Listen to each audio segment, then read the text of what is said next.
Today on DC News Now. A normal morning walk turned tragic. What we know after a tree toppled over and killed a woman in a DC park this morning.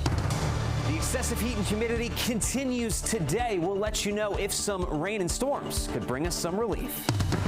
Ongoing AC issues for one condo complex. You're on the couch and you're like sweating and it's terrible. It's really difficult to live this way. How people living there are pushing for a cool down.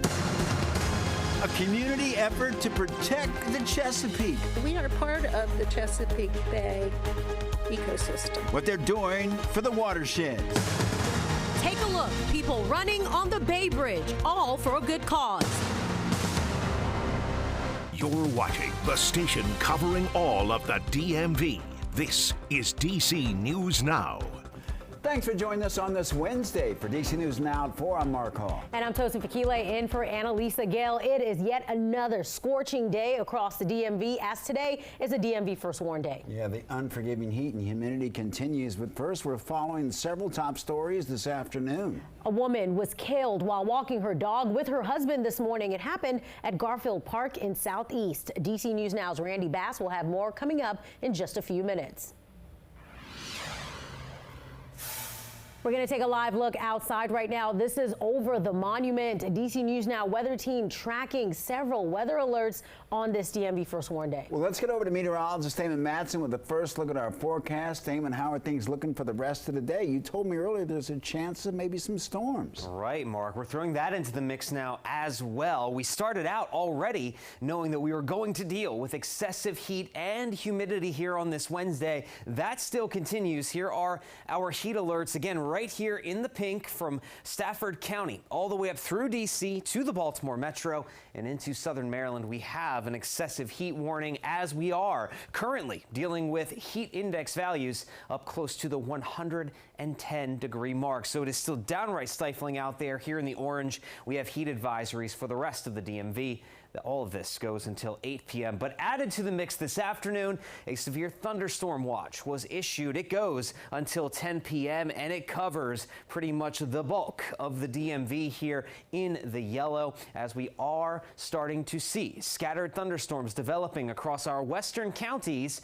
And these thunderstorms could come together into a stronger line that will ever so slowly move to the east. Again, nothing much is happening in and around the DC Metro, the I-95 corridor at this hour, but since about 2 o'clock, we've noticed more thunderstorm activity along the Blue Ridge Mountains back into the I-81 corridor, a little stormy near Middletown, Winchester, back up toward Hancock, Maryland, and we're watching some storms down towards central Virginia as well to see how they continue to develop. And moving forward here, folks, that chance for showers and storms is going to increase as we go beyond the 5 o'clock hour. Toward 8 o'clock, we could start to see those storms approaching the DC Metro. Now, any that turn severe, what threats could they bring as they cross the area? We'll have a full look at your forecast coming up here in just a bit.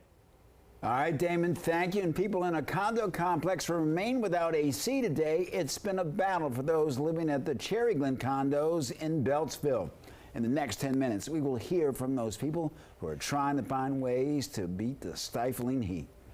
Developing Now crews are working to remove a fallen tree limb that hit and killed a woman out for a walk this morning on Capitol Hill. It's really an unbelievable story, and that is where we find DC News Now Randy Bass following developments from Garfield Park in Southeast this afternoon. Randy, the details here are really hard to believe. Yeah, it all happened right around 7:30 this morning. In a matter of moments, a woman's life cut short. Crews now starting to wrap up their work to remove what's left of the tree that killed her. Witnesses say she was in the wrong place at the very worst time. What started as a normal morning walk through the Southeast DC park quickly turned tragic. It happened like maybe in 2-3 seconds, less even. A massive limb of this 50-inch oak tree, witnesses heard it cracking and saw it fall onto a woman walking her dog and ran over to help move the big branch. It was very fast, very fast. There was no time to react even. And it was pure accident. Those same witnesses tell us her husband was nearby. He was absolutely broken. Other neighbors say this Capitol Hill community is close-knit, often stopping to say hi and socialize here in Garfield Park. I just think that no one wakes up and starts this beautiful day thinking that this is going to happen in such a beautiful city and such a beautiful part of the city is kind of just scary. Some neighbors shared concerns over the health of aging trees in the neighborhood. Urban forestry experts with DDOT say this tree has been growing here on the hill for around 100 years. And now it's being removed. They say it was last inspected and pruned in 2022, and it's not totally clear what caused it to crack today. This is a healthy limb, seen apparently, all outward appearance, attached to a healthy tree that abruptly, tragically, and suddenly failed this morning. And as for what's next here, DDOT Urban Forestry says more tree inspections are underway. Again, still not entirely clear what exactly caused this tree to crack and fall today. Those forestry experts we talked to earlier today said it was unlike anything they've ever seen here in the city before. Live in Southeast, I'm Randy Bass, DC News Now. Randy, such a heartbreaking story there. Thank you for that report. While new today, D.C. police arrested a Frederick, Maryland man connected to the 2019 death of a then 16-year-old boy. The suspect is 25-year-old Pedro Argueta. He's charged with first-degree murder while armed. On April 2019, police responded to a wooded area near 5200 block of Canal Road in Northwest. That's where they found 16-year-old Eberson Sanchez stabbed several times. Police say Sanchez's family reported him missing days earlier. What led up to the stabbing remains under investigation. Well, Virginia's governor is looking to keep cell phones out of classrooms. A new executive order will establish state guidance and model policies for local schools to adapt by January. And DC News Now's Daniel Hamburg live in Arlington with reaction from parents. And Daniel, what are you hearing from parents and schools?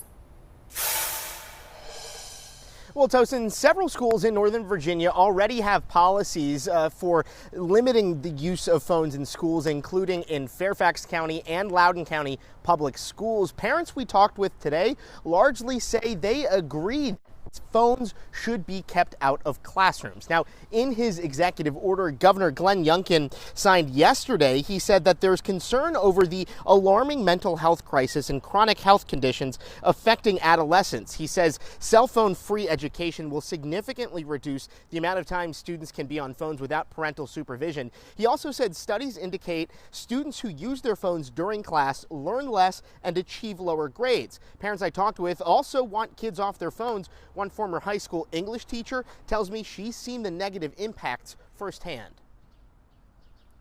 It's profoundly impacting their development, their cognitive development, their academic development, and their social development, their ability to engage each other. I would say the only reason to have it is in case of emergency, especially with the increase in gun violence in schools. Now, Youngkin's order says that there will be public listening sessions to gather input. The order also directs the Department of Education to issue final guidance by September, and schools will have to implement that guidance and their own policies by January 1st. We're live in Arlington County. Daniel Hamburg, DC News Now. Daniel, thank you. In Maryland, Governor Wes Moore proposing nearly $150 million in mid-year budget cuts.